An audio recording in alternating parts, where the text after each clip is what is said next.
Hello again. This is Kelly with Cobbled Craft, K-A-0-K-A-O, and today I want to show you a high frequency ham go box.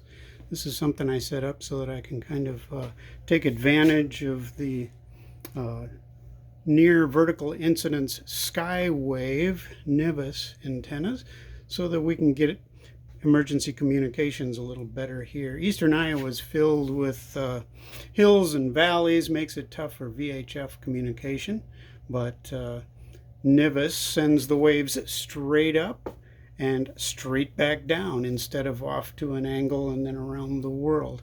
So the radius of effect is probably under 300 miles, depending on how much wattage you're putting in. But at any rate, I don't want to bore you with all that. I'm going to switch the forward look. And this is the basic rig here on my cobble bench. You can see it's nothing fancy. This is just a Home Depot cheap box. And this is the setup. So what do we got here? I guess we got an old Alinco HF rig here. And that'll do all the general bands that we need. Let's see, we got a power source. This is, I think, an 18 amp hour 12 volt battery. And I'll just switch her on real quick. Let's see what we got. Here we are, we're at 12.9. I'm hoping that's going to be enough to run it. I'm hoping to run it on low power, so around 14 amps. If I'm at 100, or 14 watts. If I'm at 100, it'll probably go drain that down pretty well. But you can see I've got a connector here that lets me disconnect the radio itself from the power source. So when I do that, I can plug it into, where is this jobby right there?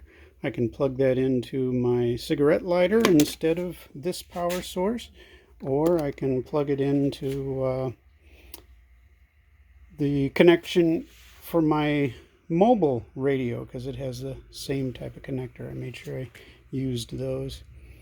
Not much to look at here then. Microphone, I'm going to be careful I don't accidentally key that up without an antenna on it.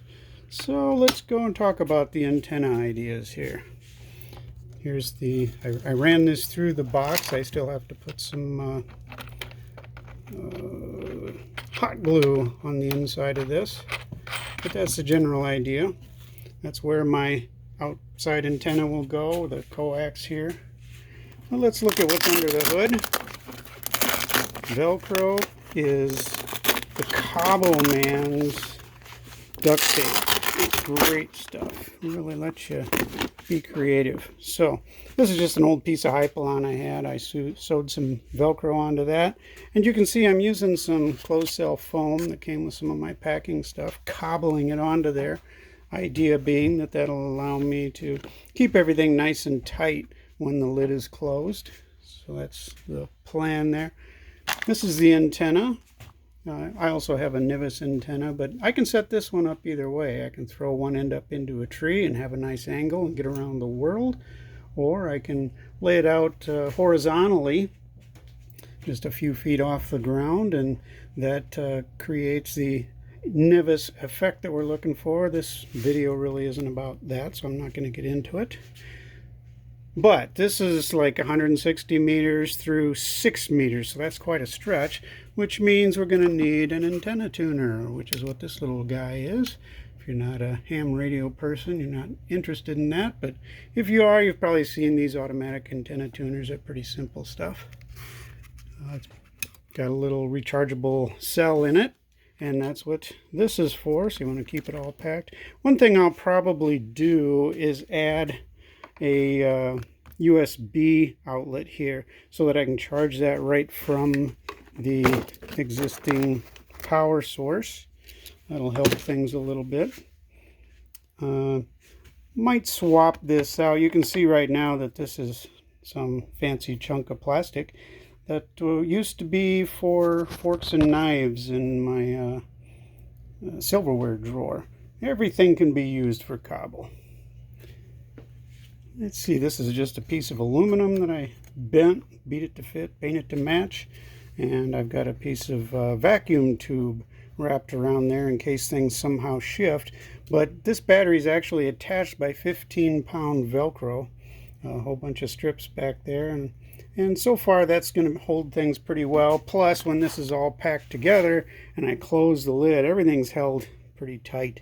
If you bounced it upside down on the handle, maybe it'd give you a problem, but otherwise I don't think so. So this is sealed up pretty watertight. And not much else I can tell you. If you find this useful, or you know friends that might find it useful, I hope you'll like and share this. Subscribe for more information on things like this. We'll get out soon and put it to the test, maybe see if we can't make some contacts and test the NVIS as well. So at any rate, this is KA0KAO, and I'll be clear.